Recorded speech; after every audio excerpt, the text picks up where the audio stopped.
എല്ലാവർക്കും എൻ്റെ ഹൃദയം നിറഞ്ഞ ഓണാശംസകൾ. സദ്യകളിൽ കേമൻ ട്രിവാൻഡ്രം സദ്യ എന്ന് പറയണേ, അതേപോലെ ട്രിവാൻഡ്രം സദ്യയിൽ ഒഴിച്ചുവിടാൻ പറ്റാത്ത ഒന്നാണ് ബോളി. നമുക്കിന്ന് ബോളി ഉണ്ടാക്കാം കേട്ടോ.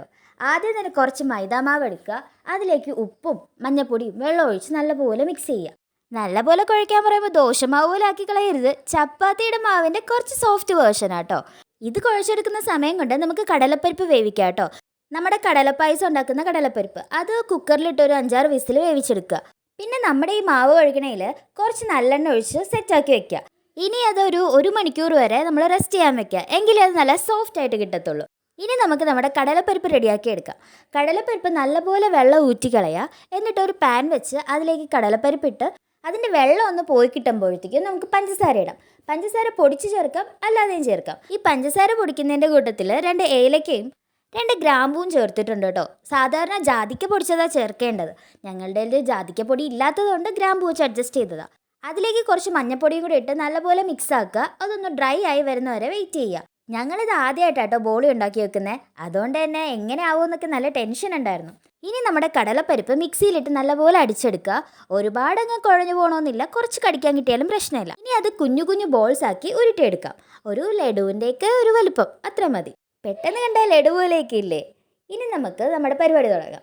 ആ മൈദാമാവിൻ്റെ മാവുണ്ടല്ലോ, അതെടുത്ത് കയ്യിൽ വെച്ച് നല്ലപോലെ പരത്തുക. കുറച്ച് നെയ്യ് ഒഴിക്കുക, അപ്പോൾ നല്ല പരന്ന് കിട്ടും. ഇനി ആ പരന്നതിൽ ഉള്ളിൽ നമ്മൾ ഫില്ലിങ് വെക്കും പോലെ നമ്മൾ ബോളാക്കി വെച്ചേക്കുന്ന ആ കടലയില്ലേ, അത് വെക്കാം. ഇനി ആ ബോള് നമ്മുടെ മൈദാമാവ് വെച്ച് നല്ലപോലെ കോട്ട് ചെയ്യുക. അതിൽ എക്സസ് ആയിട്ട് മാവൊന്നും വരാതെ കംപ്ലീറ്റ് ഇങ്ങനെ നൈസായിട്ട് കോട്ട് ചെയ്തെടുക്കുക. ബോളിയുടെ കൂടെ നിങ്ങൾക്ക് ഏത് പായസം ഇഷ്ടം? പാലടയാണോ അതോ സേമിയ പായസമാണോ? കമൻറ്റ് ചെയ്യൂ കേട്ടോ. അപ്പോൾ ഇതാ നമ്മുടെ ബോൾസ് റെഡി ആയിട്ടുണ്ട്. ഇനി ഇതിനെ നമ്മൾ പരത്തിയെടുക്കണം. ചപ്പാത്തിക്കല്ലിൽ ആദ്യം അരിപ്പൊടി ഇടുക, എന്നിട്ട് ഇത് പരത്തിയെടുക്കുക. നല്ല നൈസായിട്ട് പരത്തിയെടുക്കണം കേട്ടോ. അതിൽ കുറച്ച് കട്ടിക്കട്ടിയായിട്ട് നമ്മുടെ കടല കിടപ്പുണ്ടാവും, അതൊന്നും സാരമില്ല, പൊട്ടിപ്പോവാതെ നല്ല വൃത്തിയായിട്ട് പരത്തിയെടുക്കുക. എൻ്റെ സ്കിൽസിൽ എനിക്ക് കുറച്ച് അഭിമാനമുള്ളൊരു സ്കില്ലാണ് ഈ ചപ്പാത്തി വരത്തൽ. അപ്പോൾ ചപ്പാത്തി വരത്തുന്ന പോലെ നൈസായിട്ട് നമ്മുടെ ബോളി പരത്തിയെടുക്കുക. എന്നിട്ട് നമ്മുടെ പാൻ വയ്ക്കുക, അതിലേക്ക് ബോളി നേരെ ഇടുക. എന്നിട്ട് നമുക്ക് നെയ്യ് ഒഴിച്ചു കൊടുക്കുക കേട്ടോ. ഒഴിക്കുക എന്ന് പറയുമ്പോൾ ഫുൾ 2 സൈഡും തടവി കൊടുക്കണം. 2 സൈഡും നല്ലപോലെ തടവി അപ്പുറവും ഇപ്പുറവും 1-2 വട്ടം മറിച്ച് അങ്ങോട്ടും ഇങ്ങോട്ടും ഇടുക. ഈ സമയമാകുമ്പോൾ നമ്മുടെ കിച്ചണിൽ നല്ല അടിപൊളി മണം വരും. അപ്പോഴത്തേക്ക് മനസ്സിലാക്കുക നമ്മുടെ ബോളി സക്സസ്ഫുള്ളായിട്ട് റെഡി ആയിട്ടുണ്ടെന്ന്. ഞങ്ങൾ ആദ്യമായിട്ട് ട്രൈ ചെയ്തപ്പോൾ ഇത്ര അടിപൊളിയായിട്ടുണ്ടെങ്കിൽ നിങ്ങൾക്ക് എന്തായാലും പറ്റും. അപ്പോൾ എല്ലാവരും ട്രൈ ചെയ്ത് വെക്കുക, സബ്സ്ക്രൈബും ചെയ്യുക.